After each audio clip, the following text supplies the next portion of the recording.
போது நான் இதில் ஒரு சிறிய திருத்தத்தை கொண்டு வர விரும்புகிறேன். என் அப்பா கேரக்டர் ராதாகிருஷ்ணன், அவர் பெரிய உயர்ந்த ஜாதி. ஆக்சுவலாக பார்த்தீங்கன்னா நாங்கள் ஒதுக்கப்பட்ட தாழ்த்தப்பட்ட சமுதாயத்தை சேர்ந்தவங்க கிடையாது. ஆனால் சூழ்நிலை வறுமை அது எங்களை மாத்திச்சு. எங்கள் அம்மா ஸ்கூலில் ஒரு சின்ன விஷயம், அதாவது என் பிள்ளைங்களுக்கு சத்துணவு சோறு வேணுன்றதுக்காக அந்த சமுதாயத்தை அவங்க யூஸ் பண்ணாங்க. இதுதான் உண்மை. அது எப்படின்னா, கார்பரேஷன் ஸ்கூலில் உங்களுக்கு தெரியும், ஸ்கூலில் சேர்த்தா சத்துணவு சோறு ஃப்ரீயாக கிடைக்கும், செருப்பு கிடைக்கும், சட்டை கிடைக்கும். தாழ்ந்த ஜாதிக்கு மட்டும்தான், உயர்ந்த ஜாதிக்கு அதெல்லாம் கிடைக்காது. ஈவன் முட்டை கூட கிடைக்கும். இதெல்லாம் நம்ம பிள்ளைங்களுக்கு இல்லை. வறுமை காரணத்துக்காக என்னோட தாய், என்னோட அப்பா இறந்ததுக்கு அப்புறம் உயர்ந்த சமுதாயத்தில் இருந்த நாங்கள் தாழ்த்த சமுதாயத்துக்கு தள்ளப்பட்டோம்னா அது வறுமை தான் காரணம். அந்த தாழ்த்த சமுதாயத்தில் இருக்கும்போது நான் அனுபவிச்ச இந்த கதை தான் நான் எடுக்கணும்னு ஆசைப்பட்டு எடுத்தேன். இன்னுமே இருக்கிற அத்தனை பேரும், தாழ்த்த சமுதாயத்தில் இருக்கிற அத்தனை பேரும் இந்த வலியையும் வேதனையும் அடைஞ்சிட்டு இருக்கிறாங்க. இந்த படம் ஒரு உதாரணமா இருக்கும். தயவு செஞ்சு ஊடக நண்பர்கள் அனைவரும் இதுக்கு ஃபுல் சப்போர்ட்டிவா இருப்பீங்கன்னு இந்த சீரனுக்கு நான் விரும்புறேன். எல்லாருக்கும் இந்த நேரத்தில் நன்றி கடன் பட்டுனா இருக்கேன். முதல்ல நான் சொல்றது என்னன்னா, இங்க வந்திருக்கிற என்னோட அம்மா, அவங்க தான் உண்மையிலே எனக்கு உலகமே. அவங்க தான் தாழ்த்தப்பட்ட சமுதாயத்தில் அப்படின்னு சொல்லும் போதெல்லாம் அப்படி கிடையாது. அந்த சாப்பாடு கஷ்டப்பட்ட காலத்தில் என்னை கொண்டு போய் எவ்வளோ கஷ்டப்பட்டு காப்பாற்றிருக்காங்கன்னு எங்கள் அம்மாவுக்கு தான் தெரியும். அதே மாதிரி ரொம்ப நான் நன்றி கடன் பட்டுனா இருக்கேன். என்னோட சகோதரர்கள் இருக்கிறாங்க, ரொம்ப நன்றி. என்னோட மனைவி ஃபுல் சப்போர்ட்டிவ் இந்த ப்ரொடக்ஷன் கம்பெனி மூவ் ஆகிறதுக்கு.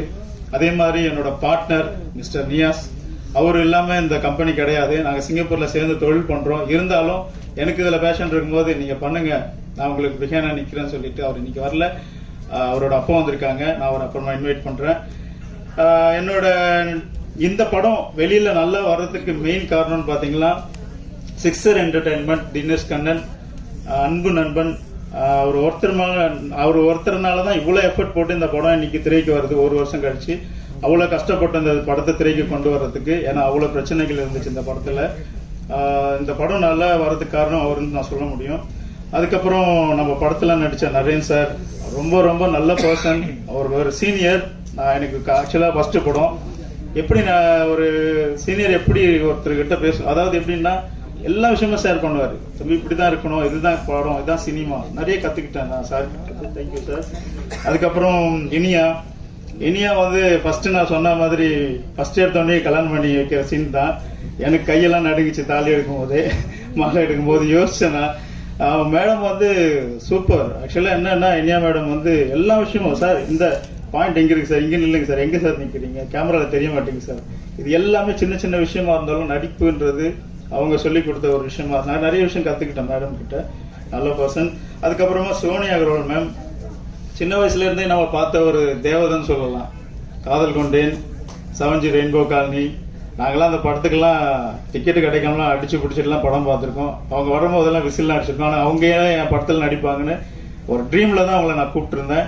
மேடம் ரொம்ப நைஸ் பர்சன், எனக்கு ரொம்ப சப்போர்ட்டிவா இருந்தாங்க. Thank you ma'am.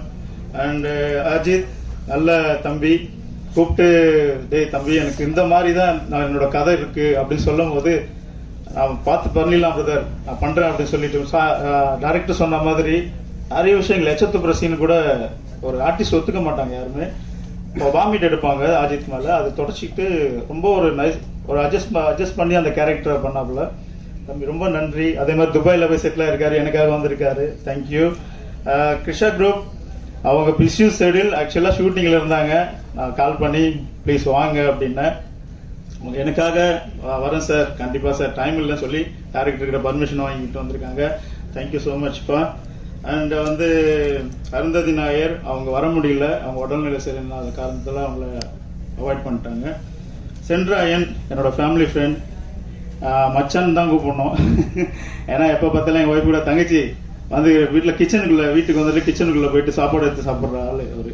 டைரக்டா நம்ம செய்யார்ல ஷூட்டிங் எடுக்கும் போதெல்லாம் வீட்டுக்குள்ள போயிட்டு தட்டி எடுத்துட்டு அவரே சாப்பாடு போட்டு எடுத்து சாப்பிடுவாரு. அந்த மாதிரி நம்மளோட ஃபேமிலி ஃப்ரெண்ட் அவரு. Aryan brother, really super. அவர் நான் சின்ன வயசுல எல்லாம் நம்ம தளபதி படத்துல பார்க்கும் போதெல்லாம் ஆரியனை பான்பிராக் ரவி கேரக்டர்லாம் பயந்துதான் இருந்திருக்கேன். ஆனா கடைசியில அவரே தூக்க சொல்லிட்டாங்க நம்மள. ரோப் போட்டு தூக்க முடியல, நான் என்னாலே தூக்க முடியல, அவ்வளவு வெயிட். எவ்வளோ கஷ்டப்பட்டு அந்த ஷூட், ஆனால் ரொம்ப சப்போர்ட்டிவாக பண்ணார். Thank you sir, thank you brother. And பரியரும் பெருமாள் சார், தேங்க்யூ. நீங்கள் வந்து ரொம்ப எனக்கு அப்பா கேரக்டர் மாதிரி இல்லை, அப்பாவாகவே இருந்து பார்த்தேன்னா super. Thank you, thank you so much sir. Murthy sir, ரொம்ப நன்றி நீங்கள் வந்ததுக்கு. நான் பார்த்தேன் உங்களோட சீன்ஸ் எல்லாம் ரியாலிட்டியாக இருந்தது sir. Thank you sir. Super good Subramaniam அவர் வரல, அவருக்காக நன்றி. டைரக்டர் துரைமுருகன் நல்ல ஒரு எஃபர்ட்டை போட்டு எங்கள் கூட இருந்து சொன்ன மாதிரி நான் இத்தனை நாளில் தான் இந்த ஷூட் முடிக்கணும்னு சொல்லியிருந்தேன். பட் அதுக்கு முன்னாடியே அவர் முடிச்சு கொடுத்தாரு. நல்ல ஒரு பர்சன். சாரோட அசிஸ்டன்ட்னா சும்மா இல்லை, அது ஒரு பேர். அவர் எப்பவுமே சொல்லுவார், நான் சாரோட அசிஸ்டன்ட்னு. சாரோட அசிஸ்டன்ட்ன்ற ஒரு வார்த்தைக்காக தான் நான் அவருக்கு வாய்ப்பே கொடுத்தேன். உண்மையிலே சொல்ல போனோம், அவர் வந்து என்கிட்ட சொன்னாரு சாரோட அசிஸ்டன்ட். சாரோட அசிஸ்டன்ட் அப்ப வேற லெவல்ல தான் இருக்கும். ஏன்னா அவரு நடிகர்களே நடிக்க தெரியாதவங்களே நடிக்க வைக்கிற சார் வந்து, அப்ப கண்டிப்பா நீங்களே என்ன நடிக்க வச்சு நீங்க வாங்க அப்படின்னு சொல்லிட்டு, ஏன்னா சார் கிட்ட நான் படம் பண்ண முடியாது, அவரு கூட தான் கண்டிப்பா பண்ணணும்னு சொல்லிட்டு அவரை நம்ம இன்வைட் பண்ணோம். டிஓபி சார், பாஸ்கர் சாரும் டைரக்டர் சாரும் வந்து புருஷன் பொண்டாட்டி மாதிரி சைட்ல அடிச்சுட்டு உருளுவாங்க. கடைசியில் ஒரு 10 நிமிஷம் கழிச்சு திரும்பி பார்த்தா சாப்பாடு ஊட்டிப்பாங்க.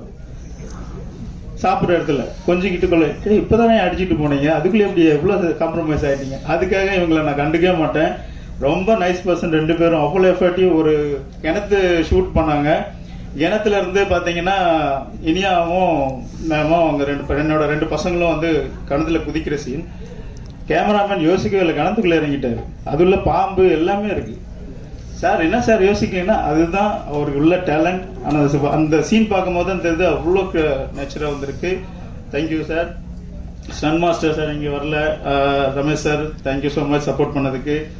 கோரியோகிராஃபர் பாபா பாஸ்கர், அவரும் ரொம்ப 2 சாங் பயங்கரமாக பண்ணியிருந்தாரு. இந்த திருவிழா சாங்லாம் பார்த்துருப்பீங்க. Thank you master.